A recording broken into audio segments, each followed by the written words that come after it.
അങ്ങനെ T20 world കപ്പിന് സമാപനമായിരിക്കുന്നു.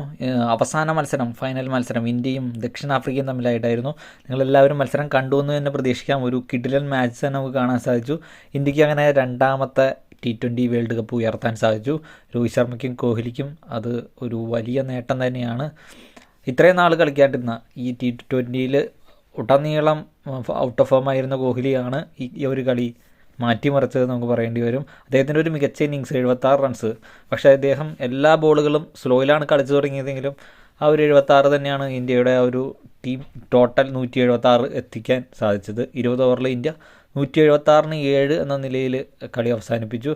പക്ഷേ ഇന്ത്യക്ക് കാര്യങ്ങൾ അത്ര ശുഭകരമായിരുന്നില്ല. തുടക്കമൊന്നും അവരുടെ ഒരു ഡീകോക്കിൻ്റെ ആയാലും അതുപോലെ തന്നെ സ്റ്റെംസ് ആയാലും ക്ലസൻ ആയാലും നല്ല രീതിയിൽ തന്നെ ബാറ്റ് ചെയ്യുന്നു. അവസാനം വരുന്ന ഇറങ്ങിയ ഡേവിഡ് മില്ലർ വരെ നല്ല രീതിയിൽ ബാറ്റ് ചെയ്തു. റബാഡ ഇറങ്ങിയപ്പോൾ നമ്മൾ പേടിച്ചു.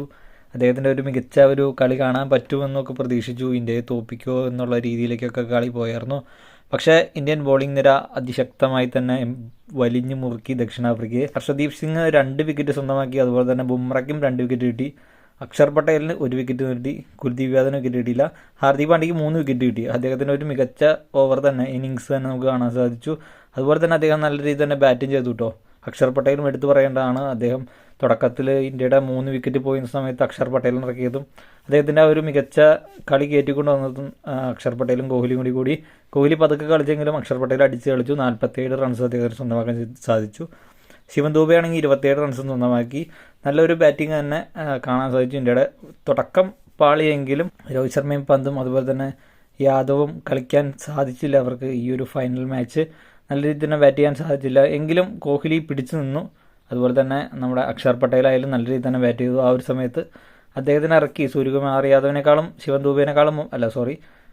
ദൂബേനേക്കാളും ഹാർദിക് പാണ്ഡ്യനേക്കാളും മുമ്പായിട്ട് അക്ഷർ പട്ടേലിനെ ഇറക്കി കളിപ്പിച്ചു. നല്ലൊരു തീരുമാനം തന്നെയായിരുന്നു അത്. എങ്കിലും ഇന്ത്യക്ക് 176 റൺസ് എടുക്കാൻ സാധിച്ചു. പക്ഷേ ടോട്ടൽ മറികടക്കാൻ സൗത്ത് ആഫ്രിക്ക ആയാലും 169 റൺസാണ് എടുക്കാൻ സാധിച്ചുള്ളൂ. 7 റൺസിൻ്റെ വിജയം ഇന്ത്യ പിടിച്ചെടുക്കുന്ന കാഴ്ചയും കാണാൻ സാധിച്ചു. പക്ഷേ സഞ്ജു സാംസണെ കളിപ്പിച്ചില്ല ഈ ഒരു സീസണിൽ. ഈ ഒരു ഫൈനൽ മത്സരത്തിലായാലും ഉടനീളം മത്സരങ്ങളിലായാലും സഞ്ജു സാംസൺ ഇറക്കിയില്ല. പക്ഷേ അദ്ദേഹം ടീമിലുണ്ടായിരുന്നു. മലയാളികൾക്ക് എപ്പോഴും അഭിമാനിക്കാവുന്ന ഒരു നിമിഷം കൂടിയായിരുന്നു സഞ്ജു സാംസൺ ഈ ഒരു ടീമിൽ, ഫൈനൽ കപ്പ് നേടിയ ടീമിലുണ്ടായിരുന്നു എന്ന് പറയുന്നതിൽ. ആദ്യത്തെ ഫൈനലിൽ 2007 കപ്പെടുത്തപ്പോൾ ശ്രീശാന്ത് ഉണ്ടായിരുന്നു മലയാളികൾക്ക്. അപ്പോഴും മറ്റൊരു അഹങ്കാരം. അങ്ങനെ ഇന്ത്യ രണ്ടാമത്തെ T20 ഫൈനൽ കപ്പ് നേടിയിരിക്കുന്ന കാഴ്ചയാണ് കാണാൻ സാധിക്കുന്നത്. അപ്പോൾ ഇതുപോലത്തെ മികച്ച കിടിലൻ കളികളും വിശേഷങ്ങളുമായിട്ട് നമ്മുടെ ചാനൽ സബ്സ്ക്രൈബ് ചെയ്ത് നോക്കി. അപ്പുറത്തോട്ട് കാണാം. ബൈ.